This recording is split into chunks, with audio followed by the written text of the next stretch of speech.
Well, Rachel, thank you so much for coming on the program. Happy New Year to you. Happy New Year. It's good talking to you again. And New Year is kicking off in a very big way. Legislature's getting back in session and already some victories to talk about in New Hampshire. How about that? Gosh, I know. You think that uh, through December we lag a little bit, and then all of a sudden we hear some great news out of some of these states. And we're very happy for some pro-gun politicians out there who are getting the work done. Absolutely. And you've also got Iowa's new shall issue concealed carry law is in effect. And, you know, I love what's going on in Iowa right now because you guys pass a shall issue right to carry in the last session, and ILA has already announced you're going back at it in Iowa this session with constitutional carry. We are.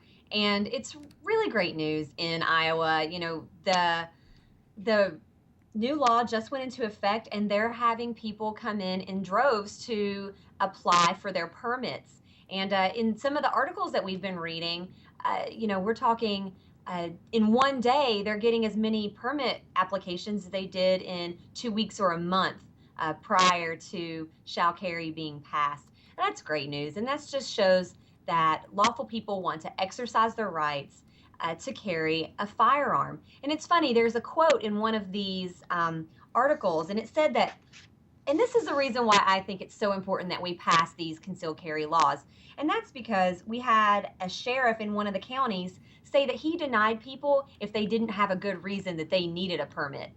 And that kind of mentality is just a terrible way of looking at it. And I'm so happy that now people who have gone through all the legal channels to obtain their permit can now carry concealed in the state of Iowa. You know, I saw a story from, I think, right outside of Iowa City where a sheriff was apparently telling businesses, hey, you know, you should go ahead and post these signs that say no guns allowed. And the local media got a hold of it, talked to the sheriff, and he says, well, you know, we were just advising people that this was an option for them. But the great thing was every business owner that the local media talked to said, we're not putting these signs up. Are you kidding me? We know the people who are coming in. These are our customers. We're not going to offend them by saying they're not wanted. So I think, you know, a year from now, heck, even less than a year from now, I think 6 months from now, you're going to see in Iowa what we've seen in every other state that's introduced right to carry. These folks who were opposed at the get-go are going to look back and say, you know, I thought there'd be mayhem, and I was wrong. If they're honest, they'll admit it. That's right, and it's funny that you mentioned that because that actually happened in Colorado.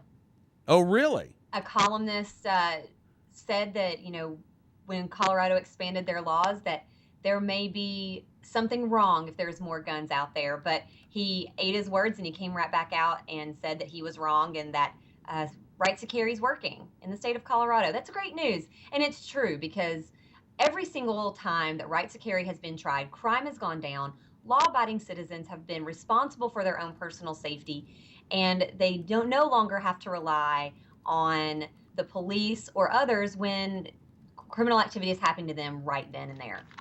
Absolutely. And you know what? Give credit to that columnist again for admitting, all right, I was wrong about that. It's rare that you'll actually see a newspaper columnist admit when they're wrong. So good on that guy for doing so. Now, before we let you go, Rachel, I got to ask you a couple of things. First of all, I thought it was fantastic news reading in the Washington Post yesterday that in the defense authorization bill that passed by unanimous consent at the end of the year, NRA was able to get a provision in there that will stop the attempt at gun registration for military members who are living in off-base housing. So congratulations, first of all, on the last federal victory for 2010. And, you know, we were already faced in 2011 with a new challenge here. Barack Obama, our president, has resubmitted the nomination of Andrew Traver to the ATF. Has the NRA's position changed in the past month or so, Rachel? Absolutely not. I'll go ahead and answer that question. Okay. No. Mr. Traver should not be the leader of the ATF. I mean, he's been vehemently anti-gun and aligned himself with anti-gun lobbyists, with the anti-gun movement. And we think that someone who is going to make so many decisions that impact the gun industry, that they should be a lot more even-minded and a lot more pro-gun. All right. Well, Rachel, you have a great weekend and look forward to talking to you again very soon. Sure thing. Thanks so much. Rachel Thank Parsons you. joined us tonight for the ILA Report here on NRAnews.com and SiriusXM Patriot.